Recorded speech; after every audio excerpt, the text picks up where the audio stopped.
আসসালামু আলাইকুম বন্ধুরা, সবাই কেমন আছেন? আশা করি সবাই ভালো আছেন। আজকে আমি আরও একটি নতুন রেসিপি নিয়ে চলে আসলাম। আজকে আমি তৈরি করে দেখাবো দারুণ মজার একটা বিস্কিট রেসিপি। আর এই রেসিপিটি বানাতে কিন্তু খুবই সহজ। একটু সম্পূর্ণ ভিডিওটি দেখার চেষ্টা করবেন, তাহলেই বুঝতে পারবেন আজকের রেসিপিটি কতটা সুন্দর হতে চলেছে। দেখতেও যেমন সুন্দর, খেতে কিন্তু অসম্ভব মজার একটা রেসিপি। চলুন কথা না বাড়িয়ে আমি মূল রেসিপিতে চলে যাচ্ছি। তার আগে বলছি, ভিডিওটি দেখার শুরুতে একটা লাইক দিয়ে সম্পূর্ণ ভিডিওটি দেখার চেষ্টা করবেন। আর ভালো লাগলে পাশে থাকা বেল বাটনটি অন করে রাখবেন আমার চ্যানেলে ভিডিও সবার আগে পাওয়ার জন্য। এখন আমি মূল রেসিপি শুরু করে দিচ্ছি। আজকের রেসিপি তৈরি করার জন্য প্রথমে একটা মিক্সিং বোল নিয়েছি আর নিয়েছি একটি ডিম। তারপর আমি ডিমটাকে ভালোভাবে ফেটিয়ে নিচ্ছি একটা কাঁটা চামচের সাহায্যে। আপনারা চাইলে হ্যান্ড উইক্সের সাহায্যেও এটা ফেটিয়ে নিতে পারেন। আমার ফেটানো হয়ে গেছে। এখন আমি এখানে দিচ্ছি স্বাদ মতো চিনি। চিনিটা দেওয়া হয়ে গেলে আমি আরও কিছু উপকরণ অ্যাড করব। তারপর দিয়ে দিচ্ছি স্বাদ মতো লবণ। লবণটা দেওয়া হয়ে গেলে আবারও আমি ভালোভাবে হ্যান্ড উইক্সের সাহায্যে মিক্স করে নিচ্ছি। এটা ততক্ষণই মিক্স করতে হবে যতক্ষণ পর্যন্ত চিনিটা না গলে গিয়েছে। আমার চিনি গলে গিয়েছে। এখন আমি দিয়ে দিচ্ছি একটা গরু দুধের প্যাকেট। আপনারা চাইলে এটা বাদ দিয়ে দিতে পারেন, হাতের কাছে না থাকলে এটা দেওয়ার কোনো প্রয়োজন নেই, তবে দিলে অনেকটা স্বাদে বেড়ে যায়। আমি আবারও ভালোভাবে নেড়ে চেড়ে মিশিয়ে নিচ্ছি। এভাবে করে মিশালে কিন্তু খুব তাড়াতাড়ি মিশে যাবে। আমার প্রায় মিশানো হয়ে গিয়েছে। এখন আমি এখানে আরও অন্য উপকরণ অ্যাড করে দিচ্ছি। এখানে আমি দিয়ে দিচ্ছি 1 কাপ ময়দা। ময়দা দেওয়া হয়ে গেলে দিয়ে দিচ্ছি হাফ কাপ সুজি। তারপর আমি একটা কাঁটা চামচের সাহায্যে আবারও ভালোভাবে মিশিয়ে নিচ্ছি। আমি অল্প কিছুক্ষণ কাঁটা চামচের সাহায্যে মিশানোর পর আমি এটাকে হাতের সাহায্যে মিশিয়ে নেব। দেখেন এখন কিন্তু হাতের সাহায্যে আমি মিশিয়ে নিচ্ছি। আর এই ডোটা একটু টাইট হবে, একেবারে নরম ডো বানিয়ে নেওয়া যাবে না, এতে করে বিস্কিটগুলো কিন্তু তৈরি করা যাবে না। আর আমার ডোটা দেখেই বুঝতে পারছেন আমি কিভাবে রেডি করে নিচ্ছি। এখন আমি এটাকে 10 মিনিটের জন্য রেস্টে রাখবো। রেখে তারপর 10 মিনিট পর ফিরে এসে দেখাবো 10 মিনিট পর কতটুকু সেট হয়ে গিয়েছে। দেখেন এখন কিন্তু অনেকটাই সেট হয়ে গিয়েছে। এখন আমি এটাকে একটা রুটি করে নিব। রুটি করে তারপর আজকে আমি বিস্কিটগুলো তৈরি করে নিব। তার জন্য এই বোর্ডের উপর নিয়ে নিচ্ছি। তারপর একটু লম্বালম্বি রোল করে নিচ্ছি। রোল করা হয়ে গেলে এটাকে আমি দুটি ভাগে ভাগ করে নিচ্ছি। ভাগ করা হয়ে গেলে একটা সাইড দিয়ে আমি রুটি বানিয়ে নিব।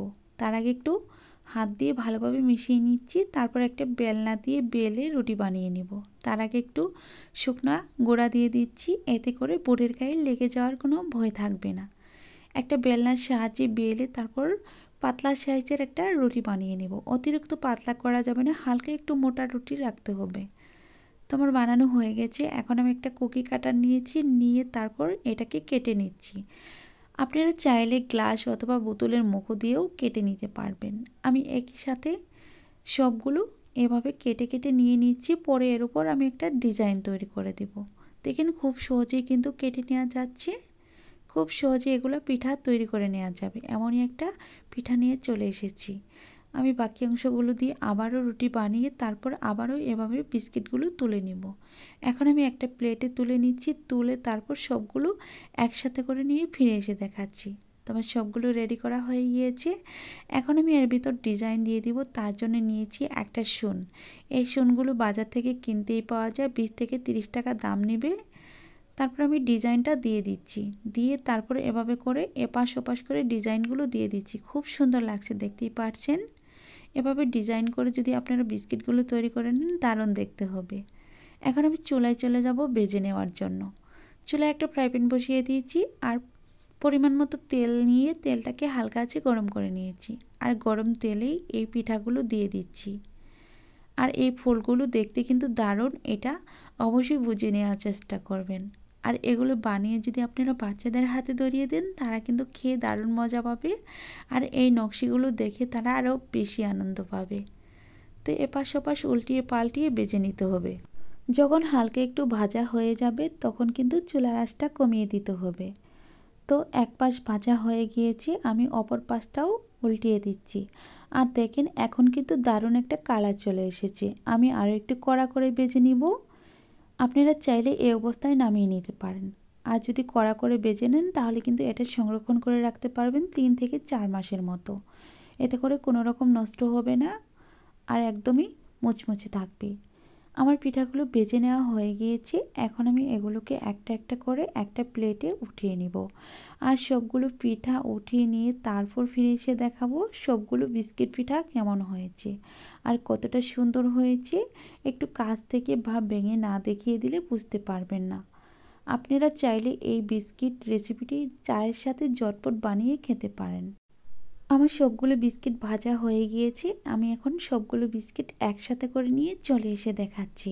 দেখেন সবগুলো বিস্কিট দারুণ হয়েছে।